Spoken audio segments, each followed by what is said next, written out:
Boa noite, telespectadores. É com grande alegria que estamos de volta com o nosso Viver Bem em Cristo. Estamos aqui com o ministro Sérgio Alves, que nesta semana vai nos falar um pouco mais da palavra de Deus que está na Bíblia, e você vai poder acompanhar fazendo um estudo bíblico bem dinâmico a cada semana, para você refletir sobre essas palavras que Deus nos traz e nos ensina aí, não é, pastor? Tudo bem?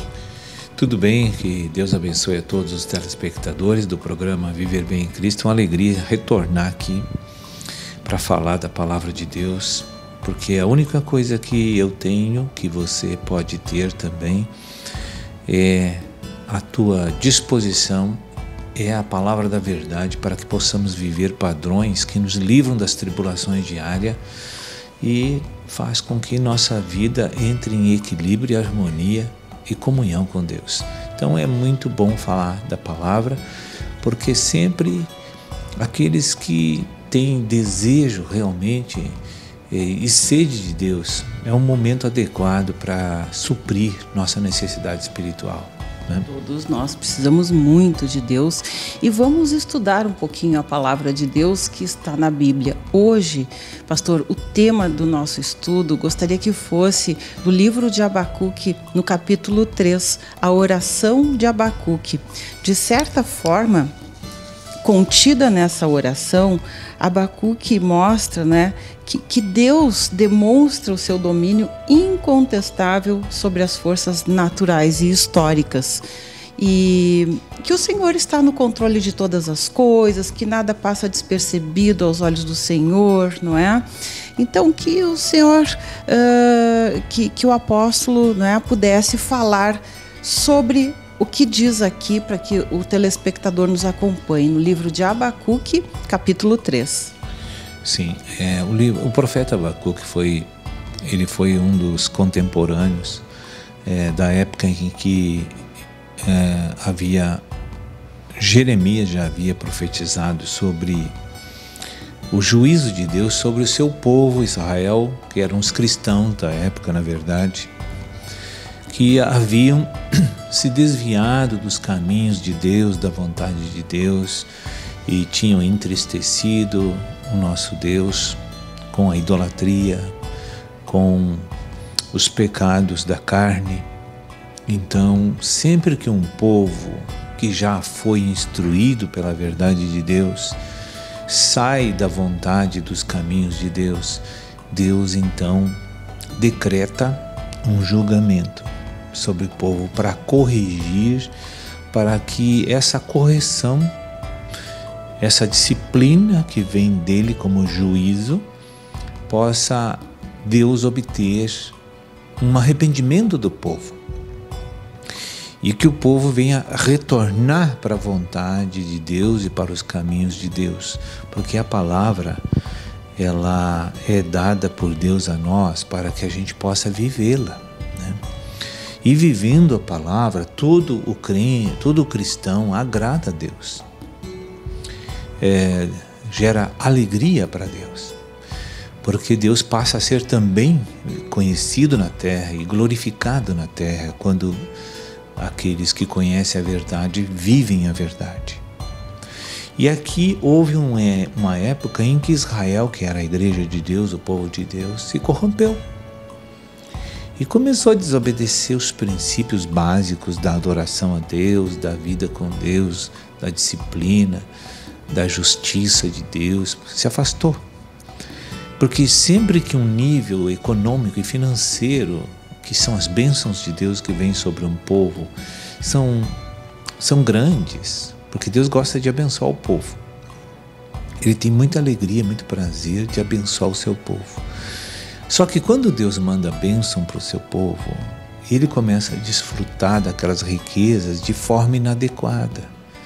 Então, essas bênçãos excessivas de Deus, às vezes, faz com que haja uma degradação da vida do povo e o povo passa, então, a se distanciar das verdades de Deus. Justamente o que Deus não quer, não é? Deus quer que não haja corrupção moral entre seu povo, para que ele não se perca.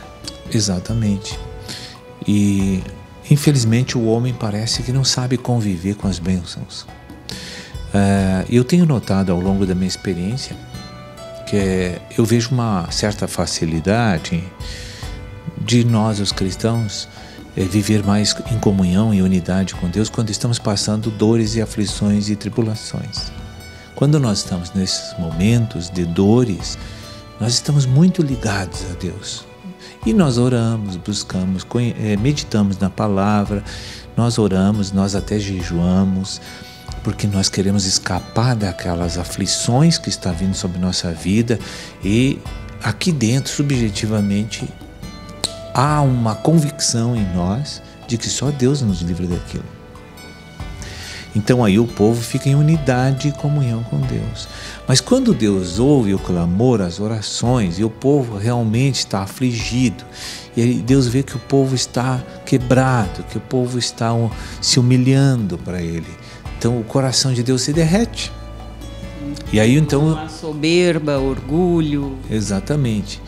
Aí ele viu que o povo buscou e clamou e rogou a Deus. Então o que Deus faz? Sendo um pai amoroso, ele abre a janela dos céus e restaura a sorte do seu povo. Manda as bênçãos espirituais, manda as bênçãos naturais, materiais para o povo.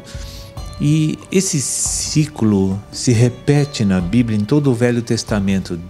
Deus corrige o povo, Deus abençoa o povo cai de volta na corrupção, Deus disciplina o povo. Então você, se acompanhar toda a história de Deus com o seu povo, você vai ver exatamente uma repetição desses fatos. Porque o homem não sabe conviver com abastança, com prosperidade na presença de Deus. Aí ele larga a Bíblia, ele não congrega mais, e porque está cheio de programações mais naturais. Ele quer desfrutar da riqueza que Deus deu, das possibilidades de um desfrute natural maior, e ele agora tem dinheiro para gastar, ele tem dinheiro para viajar, então ele se enche de atividades, né? Se enche de programações, esquecendo de que aquele que proporcionou as condições excelentes para ele vai ser desagradado com isso. Porque Deus abençoa um povo para que a gente seja generoso para aqueles que estão necessitados. Deus não vai dar uma bênção. Claro que eu vou comer do melhor da terra, eu vou morar melhor, eu vou ter todo o conforto. É um direito que, quando sou abençoado por Deus, eu tenho. Porque Deus não quer que eu coma mal, que eu durma mal, que eu more mal. Ele quer o melhor para mim. Agora, eu não posso me utilizar da bênção de Deus para me distanciar da comunhão com Deus, de quebrar o meu relacionamento com Deus, de ter uma vida dissoluta sob a tutela dos prazeres da minha carne. Não, eu tenho que usar o Espírito para administrar as bênçãos que Deus me deu. Então eu tenho que seguir os conselhos de Deus para mim continuar mantendo aquele nível de benefício de Deus que eu não mereço, eu tenho certeza, e ninguém merece receber essas coisas de Deus, mas Deus sendo amoroso, então Deus dá. Aí o povo se corrompeu, e aí Deus então levantou uma nação poderosa para fazer uma correção à disciplina em Israel, que foi os caldeus, né? Então o profeta conta todas essas palavras aqui do livro de Abacuque. Na verdade, Deus está julgando Judá, o seu povo, levantou um inimigo para assolar Israel, né? Levar para o cativeiro, para que o povo pudesse refletir os seus erros cometidos, se arrepender, para que Deus venha restaurar a sorte de Judá novamente, né? Então, baseado nisso, nós também temos que pegar esses princípios que Deus não mudou, e nós temos que cuidar da nossa vida, né? Muitas vezes estamos há anos numa tribulação, aí de repente Deus faz um rompimento financeiro na nossa vida e nos dá uma bênção. E Ele faz isso porque Ele quer ver como eu vou reagir diante daquilo, para ver se eu aprendi os princípios bíblicos de como gastar segundo a direção de Deus, os benefícios que Ele me dá. Como eu vou investir? Aí ele percebe que não há piedade no meu coração, que não há generosidade, que eu não ajudo as pessoas que precisam, porque quanto mais eu dou, mais eu ganho de Deus. Essa é uma lei espiritual. Quanto mais você dá, mais Deus te dá, porque Deus está vendo o teu coração generoso. Então você não vai fazer também, por alta recreação, uma destinação dos recursos. Você vai seguir uma direção de Deus também para fazer os atos generosos, né? Nós precisamos ter esse equilíbrio de que Deus que controla a vida do seu povo. Então eu tenho que ter uma inspiração divina para fazer as coisas, para ajudar as pessoas. E não é fazer segundo o homem, porque senão quem quer a glória dessa obra filantrópica sou eu. Agora, se eu fizer sob a inspiração divina, a glória vai para Deus. Porque eu apenas sou um instrumento para repassar uma bênção que Deus colocou na minha mão para os necessitados. Então eu tenho convicção íntima de que não sou eu bondoso, mas Deus que me orienta a ser assim. Bem, então está aí para você, né, a oração de Abacuque, né? Leia. Nós sugerimos que você durante essa semana reflita então no livro de Abacuque, no Velho Testamento, no capítulo 3. É muito bonita essa oração e eu sugiro sempre essa Bíblia de Estudos de Genebra, que é uma Bíblia que a gente também, né, tem um pequeno auxílio aqui para aqueles que às vezes não têm uma linguagem, né, não dominam tanto essa linguagem e está começando.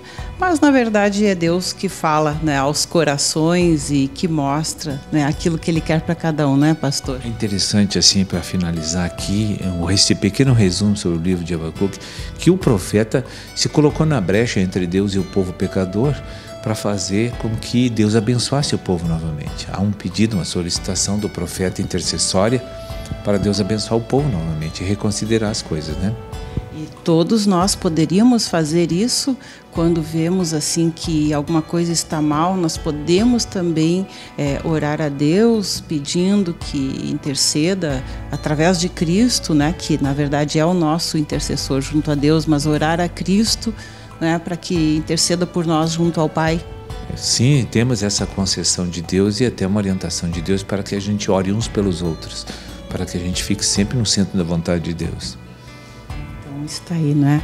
Se você está sendo abençoado, precisa redobrar os cuidados aí, né? Conversar com Deus primeiro, né, para ver como serão os seus investimentos aí. E se as coisas estão difíceis, não é, pastor? Vamos orar mais, está faltando um pouquinho mais de oração, quem sabe. Então, esse é o recado de hoje do nosso Viver Bem em Cristo e nós voltamos na próxima semana.